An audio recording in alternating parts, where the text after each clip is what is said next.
Welcome to track 3 of week 6. This is our practical teaching branch where we're getting very real about preparing you to launch your startup. So far, we've talked about launching large and putting together a marketing plan to go along with our pre-existing business plans from last track. This week, we're going to put together what's called a pro-forma. Pro-forma is just a fancy word for future or projection.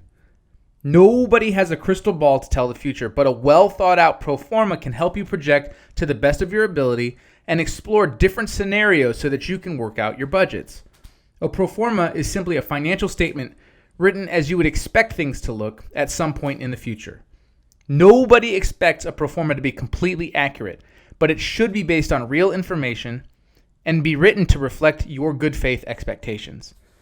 A pro-forma is an essential piece to help leaders, mentors, and investors determine the feasibility of your startup.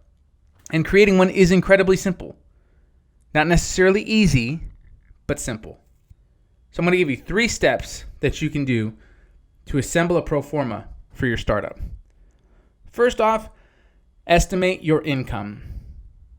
Put together a list of all your anticipated sources of income. This could include sales, revenue, donations, or even returns from capital that you've invested prior. If your organization has multiple sources of revenue, such as retail and donations, use a separate line for each one. Base your pro forma projections on research. Look into other similar organizations, their past sales figures and trends. Find out how much growth can be expected in your field. And also figure out anticipated changes, like whether you'll be introducing a new product or moving to a bigger location. Try to forecast as best you can. And by the way, the Holy Spirit will teach us and tell us of things to come, so we can know where things are headed. Again, these are projections and they may change, but be as thorough as you can in projecting your income.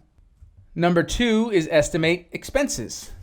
List out your anticipated expenses such as rent or labor, payroll, utilities, taxes, materials, insurance, loans, marketing. Again, use historical trends such as what percentage of the revenue do you typically spend on materials and labor? By the way, using percentages is extremely helpful as percentages are scalable. For example, at our church, we knew that 40% of our income would be used towards salaries, 30% would be used towards our facilities, 20% would be used towards ministries, and 10% was tithed back to our denomination.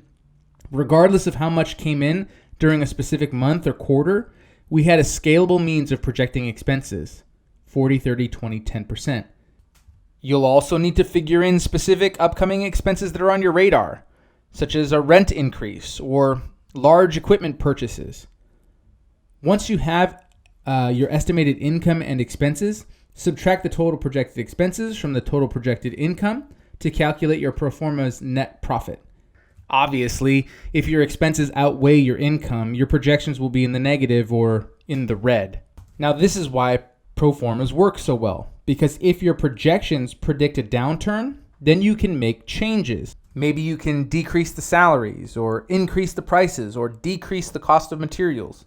The best thing about a pro forma is that these projections are not reality yet, so you can adjust accordingly until you can get your numbers back in the black.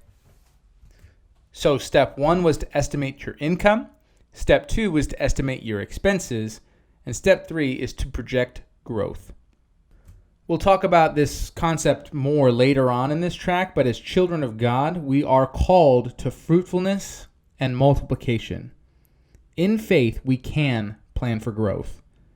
How much do you expect your organization to grow in a year, 5 years, or 10 years? And how will that growth affect your income and expenses?